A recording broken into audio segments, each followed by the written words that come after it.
அதிசயங்கள் செய்கிறவர் நம் அருகில் இருக்கிறார். அற்புதங்கள் செய்கிறவர் என்றும் நமக்குள் வசிக்கிறார்.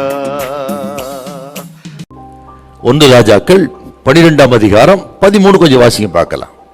ராஜா முதியோர் தனக்கு சொன்ன ஆலோசனையை தள்ளிவிட்டு வாலிபருடைய ஆலோசனையின்படியே அவர்களோடு பேசி, முதியோரின் ஆலோசனை தள்ளினான், வாலிபரின் ஆலோசனை ஏற்றுக்கொண்டான். கர்த்தருடைய ஆலோசனையை அவன் கேட்கவில்லை, கர்த்தரை தேடவும் இல்லை. ஆண்டவருக்கு அவனுடைய ராஜ்யபாரத்தில் பங்கே இல்லாமல் இருந்திருக்கிறது பாருங்க. என்றால் எவ்வளவு துக்கமான ஒரு ராஜ்யபாரமா இருந்திருக்கணும் பாத்தீங்களா. சாலமோன் மரணத்துக்கு பிறகு அவனது குமாரனாயிருந்த இந்த ரெகவியாம் ராஜாவானான். அவனுக்கு வயசு 41. அதாவது சாலமோன் 40 வருஷம் அரசாட்சி செஞ்சார். சாலமோன் ராஜாவாக அவன் பதவியேற்பு முன்னமே பிறந்திருக்கிறான். அப்படியானால் 40 வருஷம் சாலமோன் ராஜாவுடைய ஆளுகையை அவன் அலங்கோலத்தை எல்லாம் கண்டவன். ஆனாலும் கடந்த காலங்களிலே இவன் எந்த படிப்பினையும் பெற்றுக் கொள்ளவில்லை. ஆளுகை செய்வதற்கு தகுதியற்றவனாக இருந்திருக்கிறான்.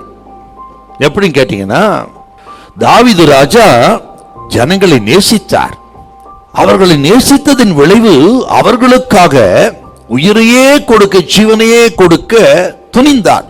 அவர் தாங்க தாவீது ராஜா. அவன் குமாரன் சாலமோன் எப்படின்னு பார்த்தீங்கன்னா, தாவீதின் குமாரன் சாலமோன் தனது சொந்த ஆசைகளை, விருப்பங்களை நிறைவேற்றிக் கொள்வதற்கு ஜனங்களை பயன்படுத்தினான். ஜனங்களை நேசிக்கவில்லை, மாறாக தன் விருப்பங்கள், ஆசைகளை நிறைவேற்றிக் கொள்வதற்கு ஜனங்களை பயன்படுத்திக் கொண்டான். இப்படி கடந்த காலத்திலே பாடத்தை கற்றுக்கொள்ளாதவன் இந்த ரெகவியாம். ஆகவே தான் இவரது ஆட்சி காலம் ஒரு தோல்வி, துக்கம் என்று சரித்திரம் சொல்லுகிறார். இன்றைக்கு ஆண்டவர் சொல்லுகிறார் தேவ பிள்ளைகளை பார்த்து, கடந்த காலத்திலே ஆண்டவர்களுக்கு அனுமதித்த தோல்விகள், நஷ்டங்கள், சில மரண இருளின் பள்ளத்தாக்குகள், அழுகையின் பள்ளத்தாக்குகள் எதற்கு? எதிர்காலத்தில் ஆசீர்வாதமை மாற்றிக்கொள்வதற்கு, தேவ திட்டத்தை நிறைவேற்றுவதற்கு. அதை புரிந்து கொண்டு தேவஜனம் நீங்கள் பாடங்களை கற்றுக்கொண்டு எதிர்காலத்தை சீராக அமைத்துக் கொள்ள வேண்டும்.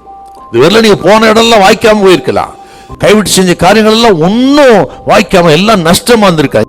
ஆண்டவரத்துல வாங்க, இழந்தெல்லாம் திரும்ப பெறுவீங்க. எதை காட்டுறீங்களோ அதுல ஆண்டவரின் ஆசீர்வாதம் இருக்கும். ஹல்லேலூயா, ஹல்லேலூயா.